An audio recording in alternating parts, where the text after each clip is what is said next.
Ya, terima kasih Anda masih bersama kami. Bagi Anda yang baru saja bergabung, kami hadirkan kembali 3 berita utama hari ini. Olah TKP ulang kasus pembunuhan ibu anak di Jalan Cagak, Subang. Polisi belum berhasil menemukan golok yang diduga menjadi senjata pembunuh. Tersangka penganiaya dokter di Kota Bandung bungkam setelah ditangkap paksa oleh polisi di rumahnya. Masyarakat Kabupaten Cirebon memiliki ritual khusus Kiat Damar yang hanya dilakukan saat pelaksanaan pemilihan kepala desa.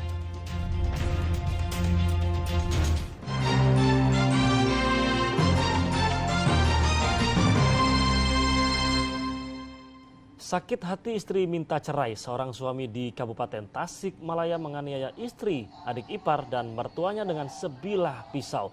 Tersangka semakin kesal karena korban mengunggah status di media sosial dengan pria lain, sementara keduanya berstatus dalam proses cerai. Seorang suami asal Medan, Sumatera Utara harus berurusan dengan hukum karena kalap dan menikam istri, adik ipar yang masih di bawah umur, dan mertuanya dengan pisau di Desa Mandala Hayu, Kecamatan Salopa, Kabupaten Tasikmalaya. Tersangka mengamuk karena digugat cerai oleh sang istri. Saat kejadian, sang istri sedang mengaji setelah salat di rumah. Korban pun dibawa ke puskesmas karena mengalami luka di tangan. Tersangka ditangkap polisi saat bersembunyi di kebun warga. Tersangka merasa sakit hati dan dendam karena tersangka ini ingin diceraikan oleh istrinya.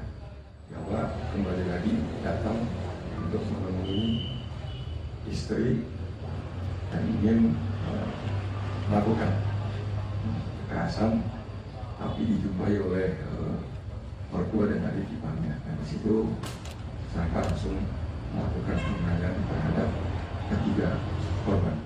Korban ini baru selesai melaksanakan ibadah sholat. Tersangka mengaku semakin sakit hati karena korban sempat mengunggah status bersama laki-laki lain.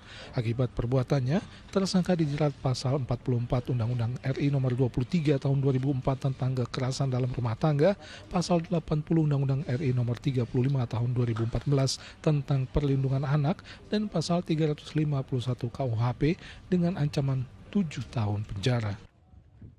Eko Setiabudi melaporkan dari Kabupaten Tasikmalaya. Usai menggelar olah tempat kejadian perkara, polisi belum berhasil menemukan golok yang diduga sebagai barang bukti pembunuhan ibu anak di Garut. Di waktu yang sama, keluarga korban Tuti dan Amel menangis saat tiba di lokasi kejadian. Dengan menggunakan alat detektor logam, polisi mencari golok yang diduga dipakai tersangka Yosep untuk menghabisi nyawa istri dan anaknya di tempat kejadian perkara, di rumahnya di Kampung Ciseti, Desa Jalan Cagak, Garut. Pencarian barang bukti kejahatan ini berdasarkan keterangan dari tersangka Danu. Selain mencari barang bukti kejahatan, polisi juga menggelar olah tempat kejadian perkara dengan menghadirkan tersangka Danu. Hingga prosesnya selesai, polisi belum menemukan barang bukti golok serta ponsel milik korban Amel. Meski begitu, polisi memastikan ada kesesuaian antara keterangan yang disampaikan tersangka Danu dengan hasil olah tempat kejadian perkara. Tapi udah ketemu Pak? Belum. Berarti masih belum ya? Bang, kalau pengakuan si Danu sendiri apa sih Bang sebetulnya Bang, motif sampai baru terungkap 2 tahun ini apa Bang yang diungkapkan oleh Danu Bang sebetulnya Bang? Nanti sabar aja. Kita masih mendalami dulu ya. Oh, sore lancar ya. Tadi kita dari lapor sudah sesuai semua, artinya bekas TKP terutama bercak darah, kemudian keterangan Danu sudah sesuai semua. Pelan-pelan kita harus pelan-pelan untuk mendalami itu, nggak bisa. Sesuai nggak Pak Dir keterangan Danu dengan Sesuai dengan hasil olah TKP pertama. Hari ini selesai berarti? Ini baru olah TKP, nanti kita ke depan kita rencanakan prarekon, kemudian rekonstruksi. Di waktu bersamaan, keluarga korban pembunuhan datang ke lokasi kejadian. Tangis pun pecah dari kakak korban Tuti, yakni Yeti dan Lilis. Mereka tak menyangka suami Tuti, Yosep, tega menghabisi nyawa adiknya dan keponakannya. Mereka berharap 4 tersangka segera mengakui perbuatan mereka. Lalu untuk tersangka Danu diharapkan terus mengungkap kebenaran dalam kejadian pembunuhan pada 2021 silam. Semuanya mengakui, nggak bisa lah dibilang bahwa dia nggak ngaku gitu-gitu. Pokoknya ada yang itu, udah pelakunya mah itu. Tadi sempat lihat tersangka nggak sih? Belum, cuma katanya Yusuf di Kapolsek.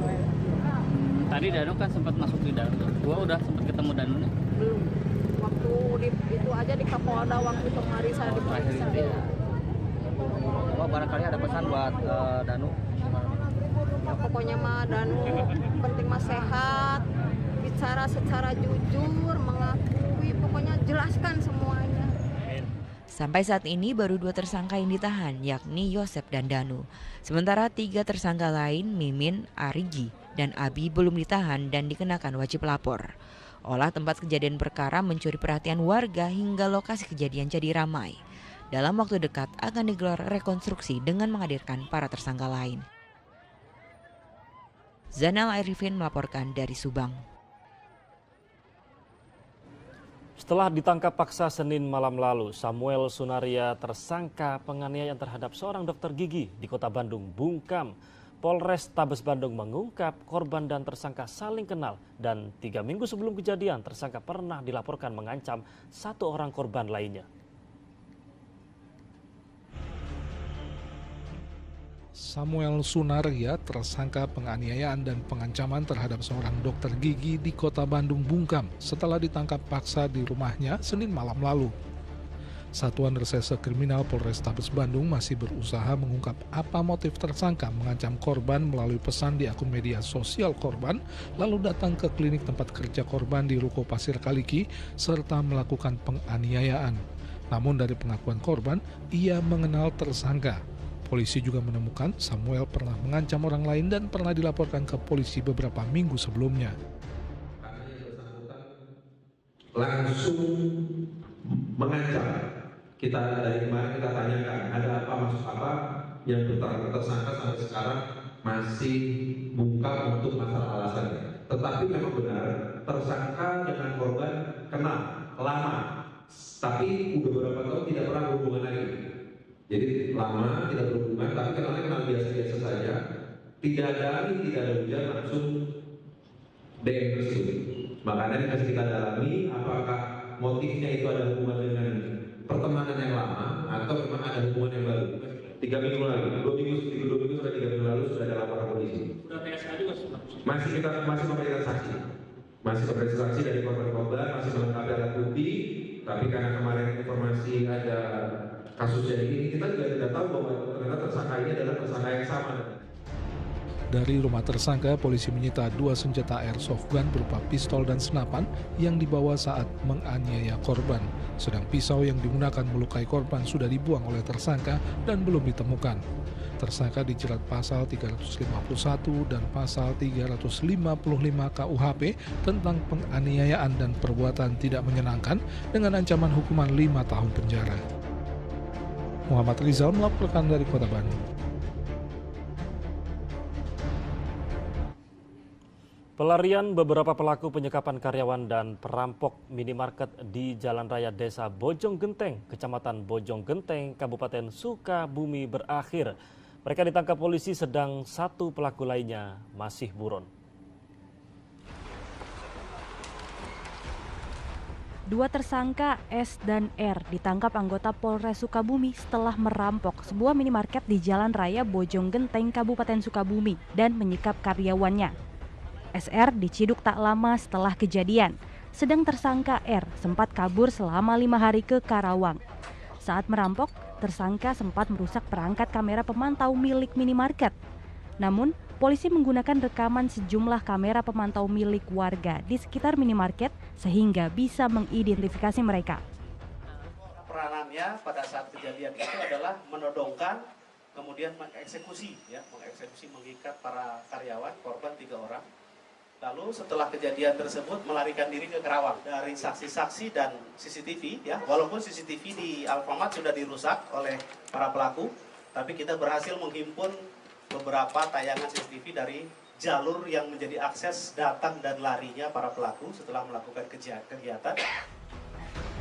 Selain 2 tersangka yang telah ditangkap, masih ada 1 orang lainnya, yaitu LR yang bertugas membawa uang hasil perampokan yang hingga kini masih dalam pengejaran.